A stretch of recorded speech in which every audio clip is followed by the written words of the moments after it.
social media.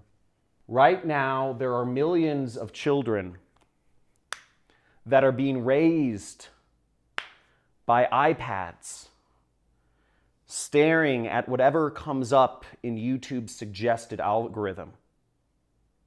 And right now, 1/4 of Americans are sucked in to their screens of their smartphones, waiting for the next cortisol boost, that the next text message that somebody might send, or WhatsApp message, or the next Facebook like, or notification, or group post, or Instagram post that somebody's going to put on. Right now, the average American checks their phone 150 times per day.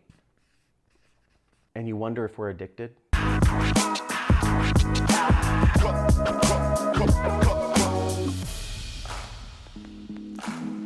Now, the sad reality is YouTube, Facebook, and Instagram are all defined by the same algorithm, which is built upon showing you exactly what you want and getting your brain to want them more and more and more and more and more. These social media networks, they function in a way that they actually optimize their algorithms based off of billions of data points, billions of humans. They use to optimize to get you to use your app more, use your phone more, use YouTube more, use Facebook more, use Instagram more. The only defining thing in their algorithm is to get people to spend more time on their social media, to spend and to come back more often. That's what the algorithms are meant to do. And if you think you're smarter than the algorithm, you're not. They're playing with a full deck of cards. They're playing with a stacked hand. They are the house. They are working off of billions of humans. You are not going to outsmart the algorithms that Facebook has created. You are not going to outsmart the algorithms that YouTube and Instagram have created to suck in your mind and your soul. And right now, that family of 4 who's disconnected, staring at their devices over what used to be quality time, they are the victim. Our children who are being brought up on iPads, having their brains optimized to watch the next video, the next ad, the next whatever, fast cuts, bright screens. These screens are optimized to get us to want to look at them. You hold up a screen next to my face. I have the blue filter on, but if you hold up a screen next to a person's face, your eyes are naturally drawn to the screen rather than the person's face. They've figured us out. They're tricking our brains. And Instagram, Facebook, and YouTube are not letting go of them.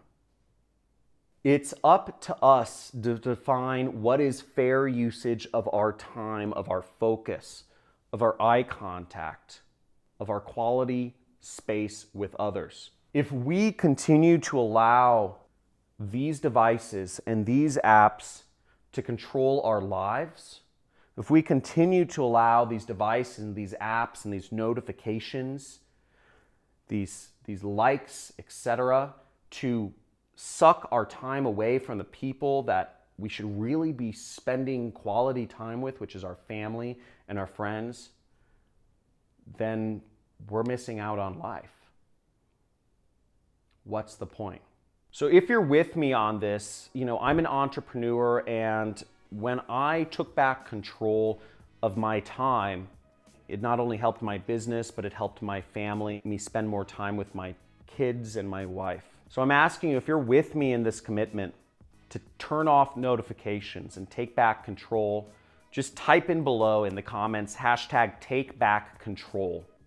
I've been able to change my life better in many ways by taking back control of my time. I don't react to others now. I don't react to my phone. My phone reacts to me. My phone serves me. And I invite you to not let the tech companies control your life, control your time in their subversive, manipulative ways. And type in, if you're with me, I encourage you to share this video with others and type in the comments, #TakeBackControl. So hopefully this message resonates with some of you that are watching, because this has been a really important part of my life, and it's a message that's something I don't normally talk about, but it's helped me enormously in just my transformation into a better man. Thank you for watching.